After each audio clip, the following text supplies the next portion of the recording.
ఓడినా అడుగు ముందుకే వేశాం. మనం నిలబడ్డాం, పార్టీని నిలబెట్టాం. మనం నిలదొక్కుకున్నాం.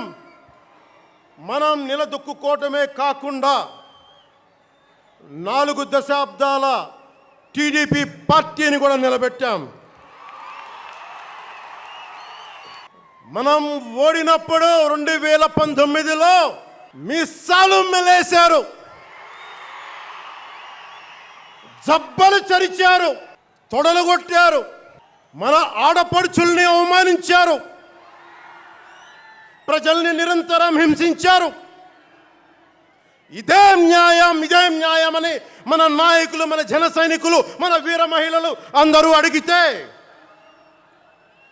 గొంతెత్తితే వారిపైన కేసులు పెట్టారు, జైళ్ళల్లో పెట్టారు, నిర్బంధంలో తోశారు. 4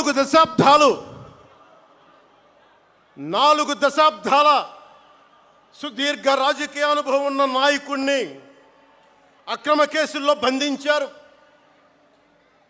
వారి తెలుగుదేశం పార్టీ కార్యకర్తల్ని, సీనియర్ నాయకుల్ని రోడ్డు మీదకి రావాలంటే భయపడేలా చేశారు. ఇక నాలాంటి వాణ్ణి తిట్టని తిట్టు లేదు, పాల్ చేయని అవమానం లేదు, చేయని కుట్ర లేదు, వేయని కుతంత్రం లేదు. ఈ ఎన్నికల్లో అసెంబ్లీ గేటును కూడా తాకలేవు అని మనల్ని ఛాలెంజ్ చేసి చరిచిన ఆ తొడల్ని బద్దలు కొట్టాం. ఏం చేశాం? బద్దలు కొట్టాం. బద్దలు కొట్టి ఆంధ్రప్రదేశ్ అసెంబ్లీలో 21 మంది ఎమ్మెల్యేలతోటి, పార్లమెంటులో 2 ఎంపీలతోటి అడుగుపెట్టాం.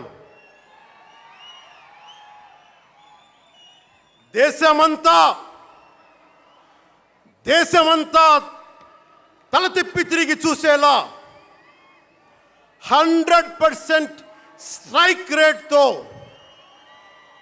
ఘన విజయం సాధించాం. ఎన్డీఏ కూటమి ప్రభుత్వాన్ని నిలబెట్టాం. ఈరోజు జయకేతనం ఎగరేస్తున్నాం. జై జనసేన, జై జనసేన, జై జనసేన, జై.